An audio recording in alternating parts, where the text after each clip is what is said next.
오늘은 부동산 계약 중 가계약에 대한 처리 방법 및 주의점에 대해서 말씀드리겠습니다.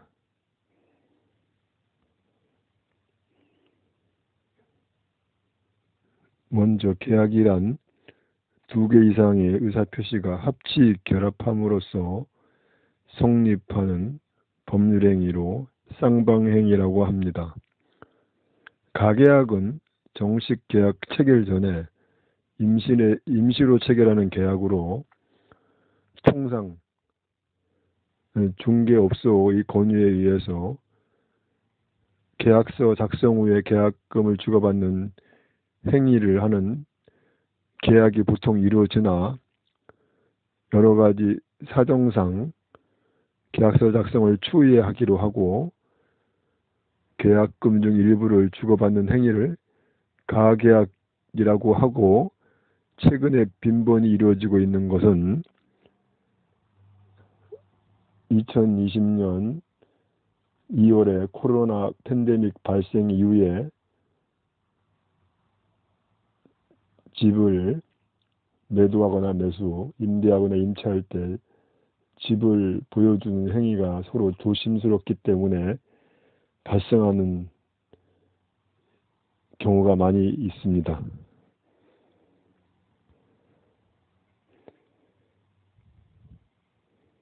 가계약 발생이 흔히 발생하는 경우는 매도나 전세 물량이 부족하다는 사유로 계약서 작성할 경우 매도인과 매수인이 만나서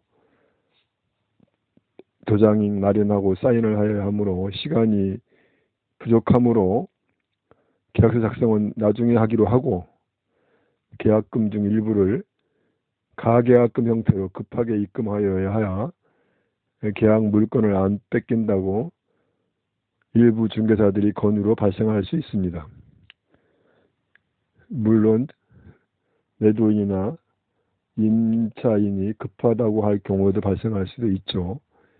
이후에 계약서 작성 전에 집을 본 이후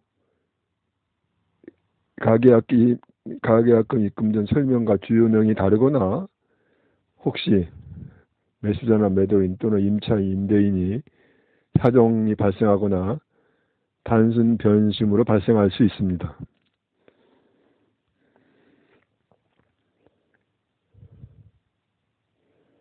문제는 매수자, 임차인이 계약을 요구할 경우 기지급한 가계약금을 중개업소나 매도인, 임대인 측에서는 정식 계약이므로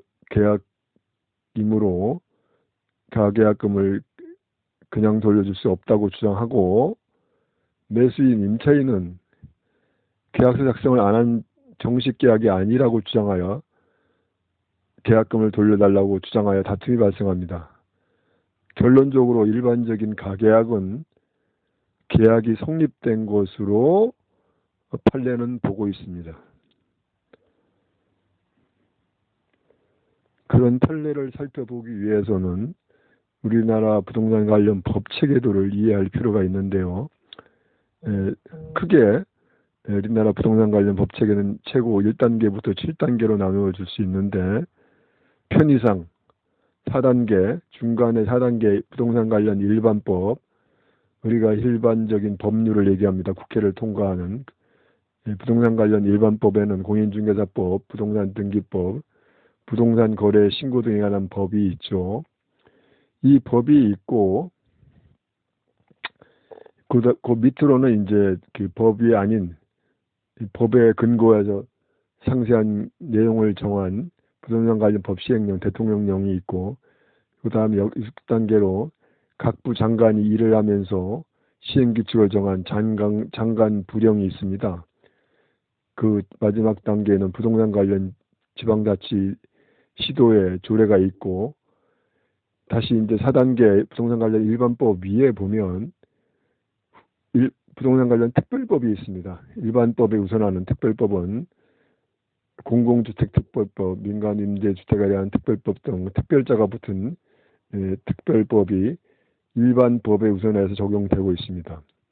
그 위에 두 번째 단계인 민법이 계약법 조항 등이 있습니다. 이 민법은 계약에 대한 일반적인 사항을 규정하기 때문에 2단계로 높은 법률이 되겠습니다.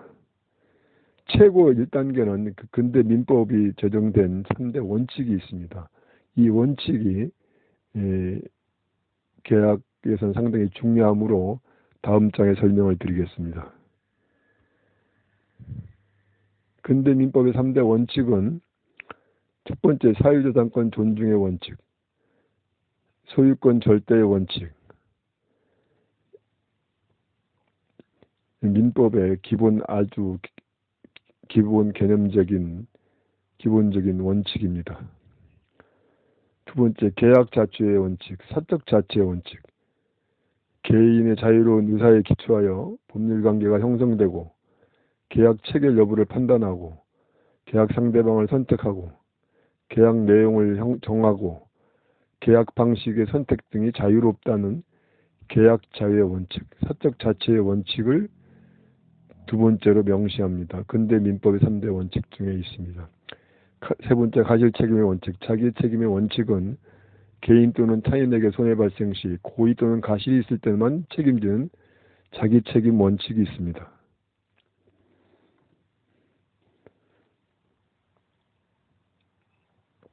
법률행위의 계약 등의 성립 요건은 근대 민법의 원칙인 법률행위 계약 자유 원칙에 의거 계약 방식의 자유까지도 의무하므로 계약 자유의 원칙에 의해 불려식 행위가 요식이 정해져 있지 않은 불려식 행위가 법률의 원칙으로 계약서만 미작성 상태인 가계약은 성립된 것으로 봅니다.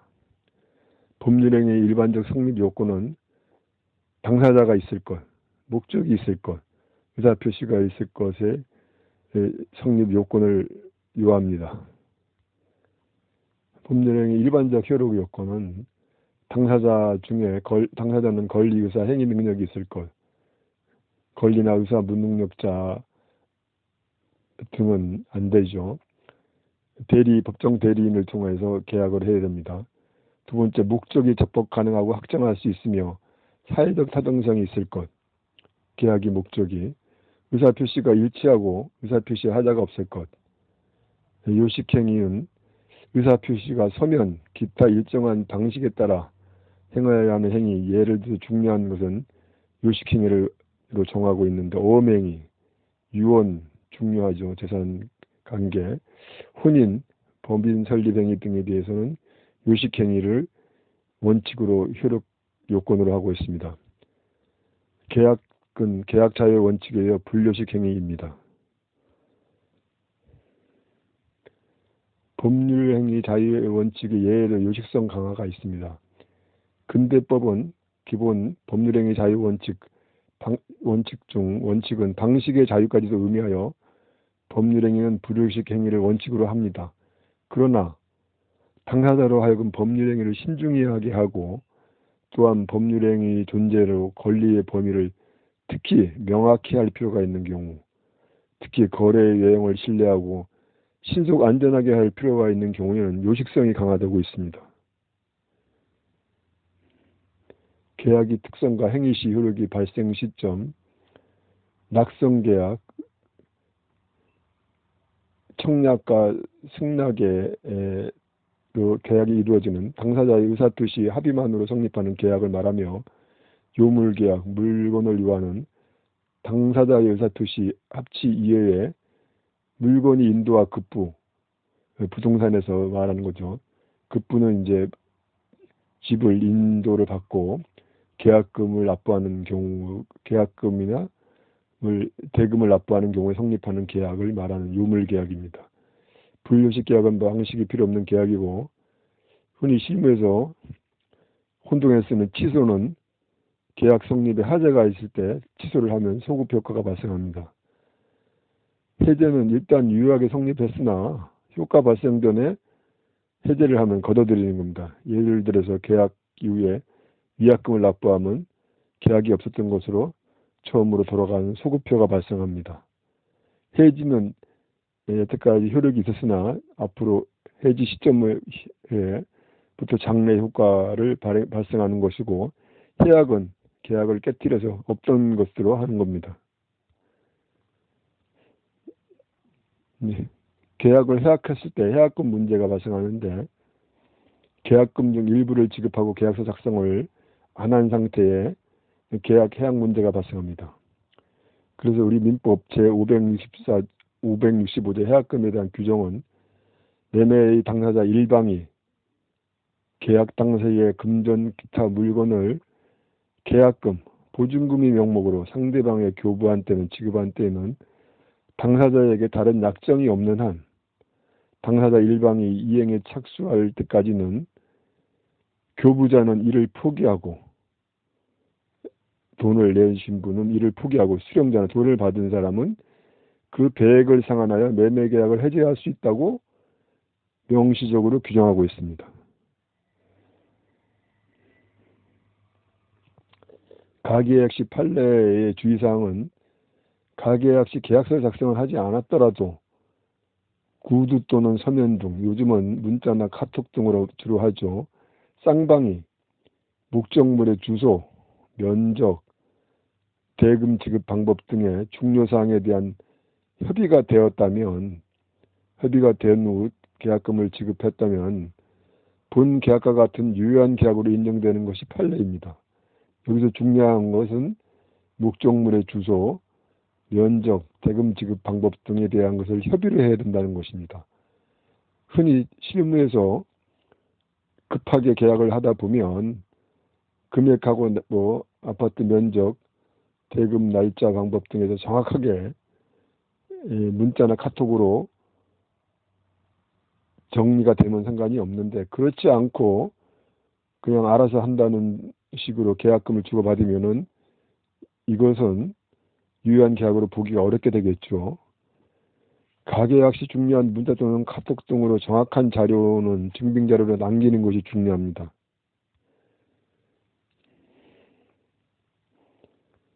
해약금을 계약금을 기준으로 판단하면, 판례에 따르면 매도인은, 파신 분은 형식상 가계약금만 받은 상태에서 가계약금의 배액이 아닌 처음에 약정한 계약금의 2배를 배상해야 해지할 수가 있고, 매수인도, 사는 분도 가계약금을 돌려받지 못하고 계약금 중 가계약금을 제외한 나머지 액수를 매도인에게 지급해야 비로소 매매계약이 해지됩니다. 가계약금을 조금 걸었다 하더라도 그 가계약금만 지급함으로 계약을 해제해달라고 하는 경우가 있는데, 그것은 아니고 당초에 계약금 정한 금액을 전부 다 내야 비로소 해제가 된다는 대구지법 서부지원의 2018년도 판례가 있습니다.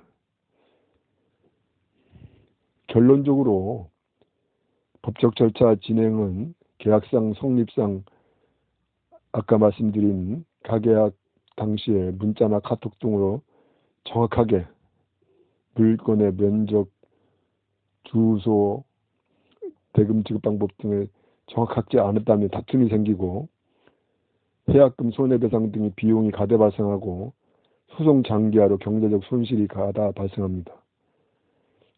그래서 권유하는 방향은 대화만이 해결 방법이로 양쪽이 사유를 파악하여 중개업소의 설득과 노력으로 양쪽이 조금씩 양보하는 원만한 해결책 찾는 것이 최고의 해결 방안입니다. 저도 작년, 재작년에 지인인 동생, 친구, 조카 등의 문제가 발생하여 짧게는 1, 2주, 길게는 몇 달간 중개사님과 매도인, 매수인, 임대인, 임차인을 만나서 가계약 진행 경위와 사유, 발생 여러 가지 사정을 들어보고 원만히 중재를 하여 양쪽 다 조금씩의 하자가 있다고 판단이 되므로 완벽한 계약 진행은 상당히 급하게 진행하는 가계약 상황은 어렵겠죠. 그래서 서로 양보하여 원만히 합의하여 양쪽에 조금씩 손해가 나는 협의로서 해결한 사례가 있습니다. 그렇게 해야 되는 것이지 이것을 쌍호 잘했다고 법으로 해결하면은 말씀드린 것처럼 장기간 비용과 정신적인 피해가 발생할 것입니다.